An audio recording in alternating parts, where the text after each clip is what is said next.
All right. I am so honored to be preaching here for my second Easter as pastor here. Being solo pastor of a small church means I get to wear a lot of other hats besides preaching. For example, a few months ago, our internet wasn't working correctly, and so I called Cox Cable to come out, and he was back there fiddling with some things, and he said, you know what, why don't I give you my cell phone number, and you can have your IT guy call me? And I said, IT guy? This should have you a bit worried, because my kids have to help me with my new phone and my remote control at home. Just slightly above my technology skills, my IT skills, are my ability to keep green things alive.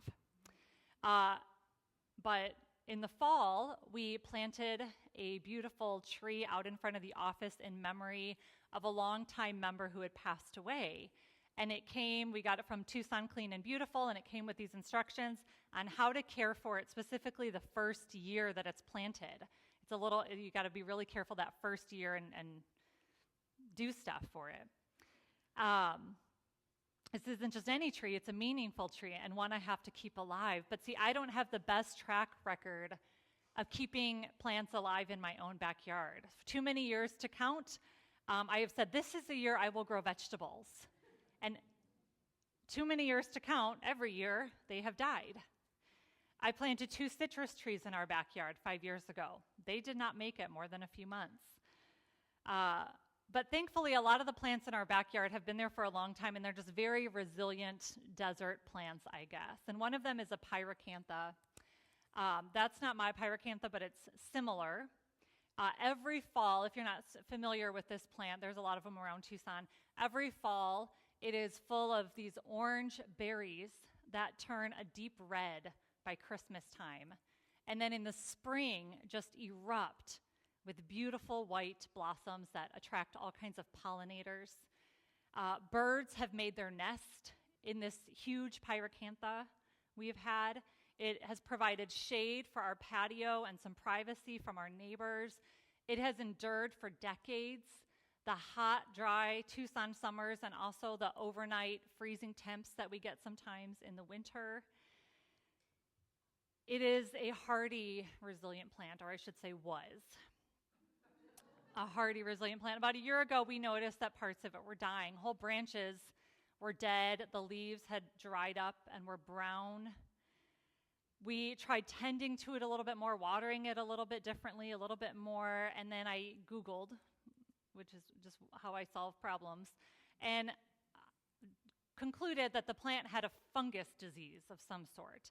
And it said on the Google to cut off the dying part so that it doesn't spread to the rest of the plant, to keep the rest of the plant healthy. So cut off the dying parts. That makes sense.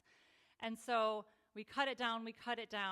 It rallied for a little bit, and then the disease spread.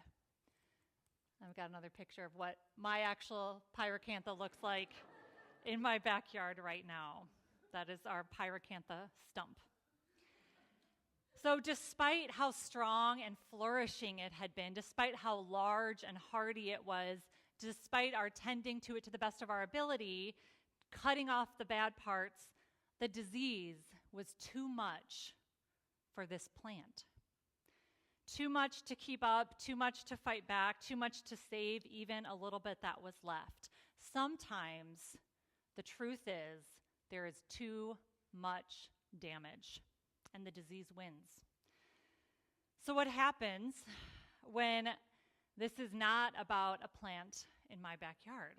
I think we all know that feeling of being really overwhelmed in life, worried that what we are facing this time might be too much to handle. When the conflict you're in feels like it might just be the one that breaks your marriage or breaks your relationship with a family member or a friend. When, despite being diligent and budgeting, your paycheck is stretching less and less, and the safety net has disappeared, and the next medical bill you get might be the one that costs you your rent or your mortgage. What happens when it's inside, when the rage you feel feels like it might win the day and consume you completely, despite trying to manage your anger, right? Turning off the news, it just keeps growing back. When the anxiety is this close to crippling you, or the habit that you have sworn is not a problem seems to be something that you can't actually quit, or when the disease is not in a plant, but in our bodies. What happens in our lives when there's just too much? We can sometimes feel like these things are taking over even the strongest parts of us, that we are losing the battle, that we keep losing branches, and if we keep doing that, we're going to end up a stump. There won't be enough to flourish again. Now you might be thinking, wow, this has taken a gloomy turn for what is supposed to be a happy holiday, right? People come for happy things on Easter Sunday. And you're right, Easter morning is a time that we proclaim the resurrection. But the resurrection also requires a response.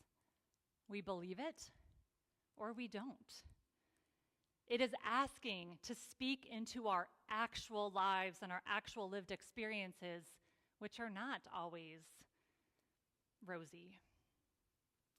So when everything I have seen or experienced just feels like, I don't know, a little too much to believe this good news of the resurrection for me and my past and my problems, or when everything I've seen with my eyes tells me I can't quite believe this story of a first century Jew in Palestine raising from his tomb, or that if this resurrection did happen, I can't see what kind of change it might mean for my life. I don't believe that it's good news. Maybe it did happen, I don't know.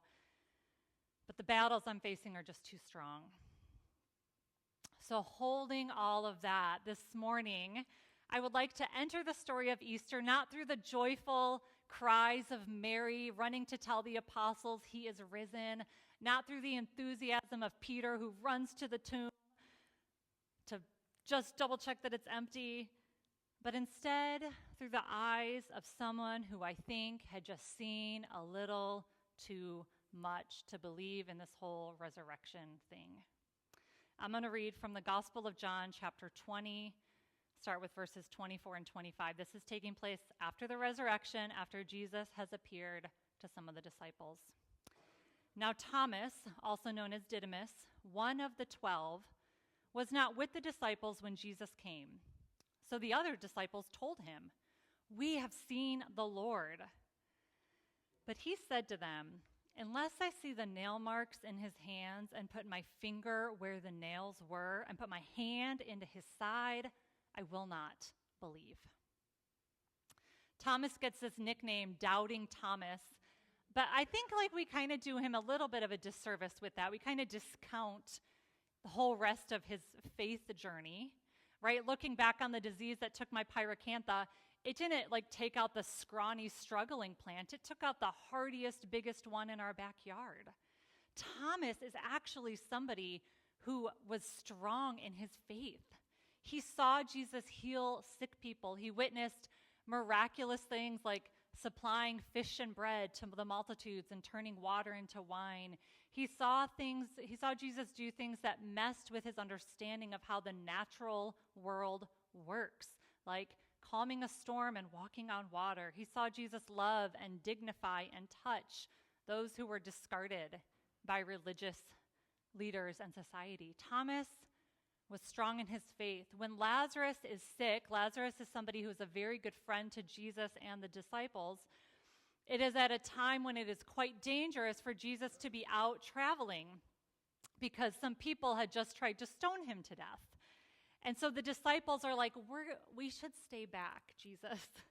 And Thomas, setting himself apart from the other 11, says, "Let us also go, that we may die with him." Thomas is ready to get stoned to death just to go with his rabbi. They go and see Lazarus, who has since passed away, and then instead of getting stoned to death, which he was apparently ready to do, he witnesses the greatest of miracles. Thomas was a faithful disciple full of belief and courage. Maybe you can think of a time in your life where you felt like that, or maybe that's something that you want but haven't quite gotten to yet. People will often assume that a lack of faith or disbelief is the result of some kind of intellectual or philosophical barrier. And to be fair, there are legitimate conversations to have around intellectual, scientific, philosophical understandings of the resurrection. In fact, if that is something you are curious about, we have some books on the shelf out in the entryway, or you can fill out that contact card, and I will take you out for coffee, and we can talk about the resurrection. But for many people, some would argue for most people, disbelief often is the result of experiences of trauma, abandonment, betrayal, what theologian Lisa Fields calls pain points. And I am convinced that this is what is going on in Thomas. And I'm wondering if some of us here this morning have our own pain points. When Jesus appeared to the other disciples, Thomas wasn't there. And when they told him, he didn't just say, "I'm not going to believe that crazy story." He said, "Unless I see the marks in his hands and touch them, unless I see and touch the place where my faith has broken, I can't believe." He is drawn to the wounds of Jesus. He is drawn to the place of pain and damage. This isn't the request of someone who wants 7 slides on the intellectual argument for the validity of the resurrection. This is the cry of somebody whose heart has been shattered. And I think all of us here, if we are honest, have some similar pain points that Thomas experienced during Holy Week, that first Holy Week. I think if we're really honest, those pain points prevent us from belief. And I think if we're really, really honest, some of these pain points have felt like the disease that was on my pyracantha, too much. So I'd like to walk through a little bit of what Thomas would have experienced, some of his pain points, and maybe you can resonate with some of these. Maybe God is going to bring up an area where you have just felt pain, and that has led, maybe you've realized it or not, to just some disbeliefs or some inability to really receive this thing we call the resurrection. You've heard me say a lot that we were created for a purpose. And when that's messed with, it messes with us. So Thomas was walking along with a purpose of being on mission as a disciple of the Messiah for 3 years when the rug was just pulled out from under him. Now what? What were the last 3 years even for? Was it all a waste? What was he supposed to do now?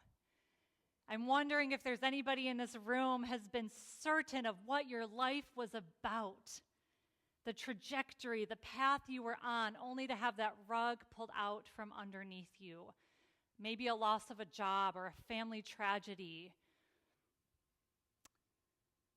something that reordered everything, and all of a sudden we question what we're even doing with our lives and where God is.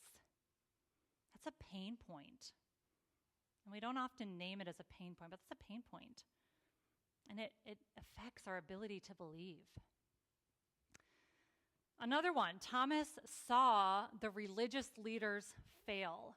The men he looked up to, the ones who taught in the synagogue, the ones who were supposed to know better because it was their job to know better. It was their life's calling and the faith to know better. Those ones acted with fear and hatred and hypocrisy that killed Jesus.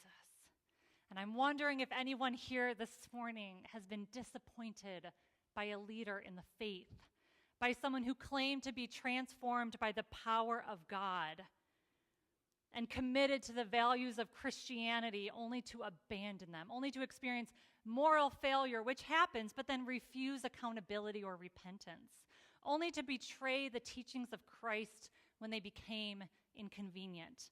I know there are some in the room this morning, and you wonder if that person who claimed Christ was in them can be so awful. how can I trust God and the power of God? I don't know. It's a pain point. Here's another one. Thomas saw the brutality of state violence. The Roman cross served as a device of public torture and public terror. It wasn't just like an execution. It was public execution and public terror, designed to instill fear into anyone who might consider putting a toe out of line in the Roman Empire. Our Black brothers and sisters can teach us what this has done to them and their ancestors, as lynchings were designed for the same purpose. Up through the 20th century, lynchings were used to dehumanize, instill terror, and assert control over Black Americans, on full display for others to watch, oftentimes religious churchgoers on a Sunday. Perhaps you have a pain point of being part of a certain ethnic or cultural or group, and you've seen what the powers that be can do to you while others look on, and you feel helpless, and you wonder, where is the power of God against the power of this state? It's a pain point. I got more. You thought you were coming for a happy service this morning. It gets better. It gets better. Thomas saw the disciples scatter. They were like the closest band of brothers. Maybe you've had that close, intimate friendship in your life before, and then one of them betrays them all, and then they all scatter. Peter denies even knowing Jesus. They run and they hide. Who here has not had those relationships that you thought were rock solid and then felt that sting of betrayal and disappointment? It's a pain point. And to top it all off, Thomas saw a dead body. The Roman cross did what it was designed to do. If you have ever cried in the night to God, wondering, God, where is your protection? God, where is your provision? God, where is your power? You and Thomas might have similar pain points. And with each of these, I picture my pyracantha and how each time I checked on it in the backyard, it seemed like another branch had been diseased, the leaves dead and brown, and then another branch and another branch. And there are these moments where the weight of grief and confusion just becomes so overwhelming. They mess with my belief. And I'm caught between what I've been taught about the faith and what I've lived and what I felt and my pain points. And like Thomas, it is the wounds that consume our attention. It's the wounds that draw our attention, aren't they? Because the pain is sometimes the realest thing we know. Hope, we know, can be an illusion. But pain, oh, we know that. Pain is real. And so Thomas asks to see them, to touch them. He didn't know what the resurrection was supposed to look like, but he knew what wounds looked like. How Jesus responds to Thomas is everything, especially of all the ways he could have responded. Jesus could have leveraged groupthink. Everyone else believes, Thomas. Look at how Mary believes. Look at how Peter believes. And I'm going to be honest, sometimes I need that. I need to look at your faith. I need to look at how you believe, because that encourages my faith. I need to hear you singing loudly in worship because it spurs me on in worship. But that's not what Jesus does. Jesus could have reminded Thomas of the miracles he had seen. Thomas, remember when I healed that woman? Wasn't that power enough? Remember when I walked on water? Thomas, remember when I raised Lazarus? Think it can't happen again? And again, I would affirm that looking back on our journey with Jesus can build our faith. In fact, multiple times in my faith life, Jesus has asked me, look back and remember, see how I was faithful, trust me. But again, this is not what Jesus does with Thomas. Jesus could show Thomas a body that was glowing and shiny with no evidence of any trauma or scar tissue to say, it's okay, Thomas, look, it's like it never happened. And to be honest, that's what I really want a lot of the time. But let's look at the rest of our scripture this morning to see how Jesus does respond to Thomas. We're still in John 25. A week later, his disciples were in the house again, and Thomas was with them. Though the doors were locked, Jesus came and stood among them and said, "Peace be with you." And then he said to Thomas, "Put your finger here. See my hands? Reach out your hand and put it into my side. Stop doubting and believe." Jesus invites Thomas into the wounds that he bears. Here, Thomas, look, touch. Jesus invites us in to the pain points. Jesus invites us into his pain points. And I think if we explore that a little this morning, we will find some good, happy news, okay? And that is because, firstly, Jesus' wounds carry not just pain, as ours often do, but purpose. Jesus' wounds carry not just pain, but purpose. Not just a history of what happened, but healing. Sometimes my pain points feel meaningless. Random heartbreak, betrayal. God, like, what was even the point of all of that? But Jesus' wounds were intentional. He stepped into suffering not by accident, but by choice.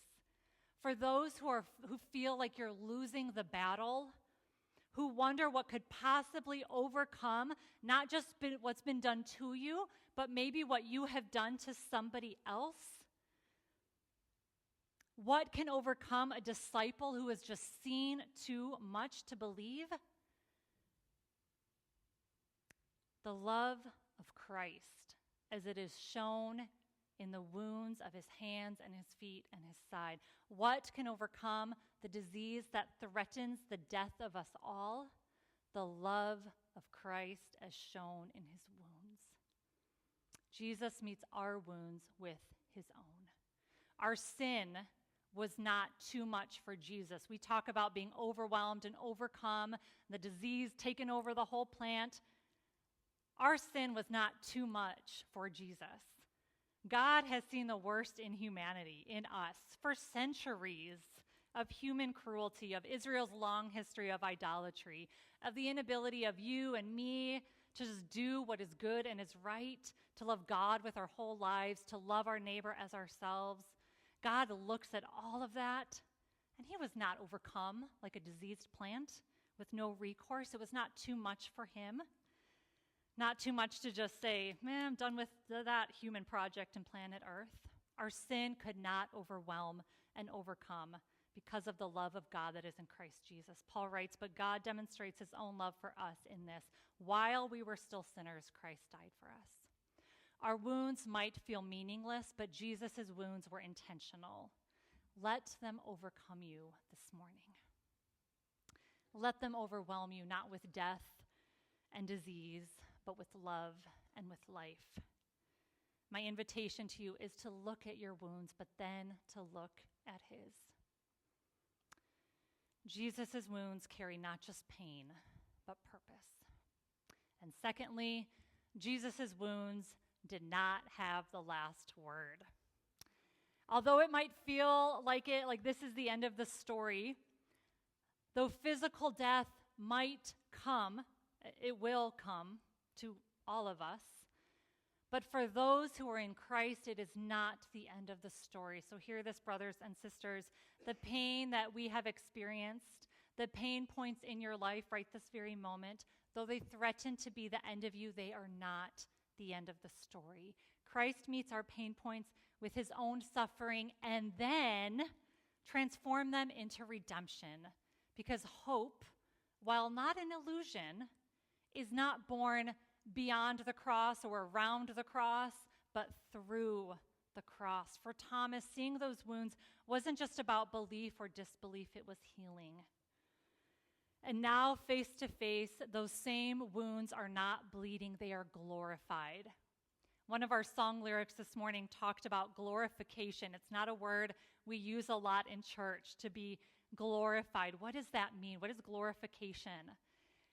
It tells us that our bodies will be transformed, that our pain will be redeemed and not wasted, that we will not just observe God's glory over there, but we will participate in it and share in it in the resurrection.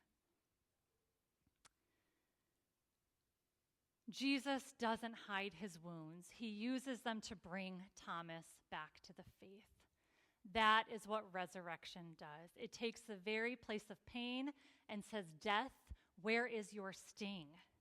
So my invitation for you this morning is to look at your pain points, to look at your wounds, and then look at his, and then wonder, what might God do, because there is more to come.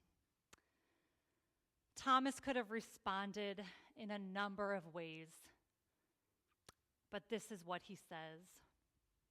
Thomas said to him, "My Lord and my God." He worships.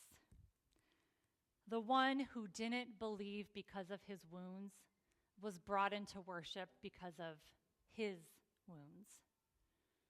My Lord and my God.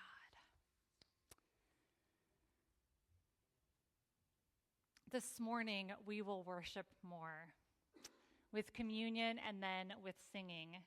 And as we come to the table, we remember that our wounds are not just pain points, and the wounds of Christ are not just pain points, but they are full of purpose for us. We remember that this is not the end, that this table is a foretaste of the wedding feast of the Lamb, that our story is not over and that the ending is good. So I want to invite you to our table this morning. If you are hurting, if you are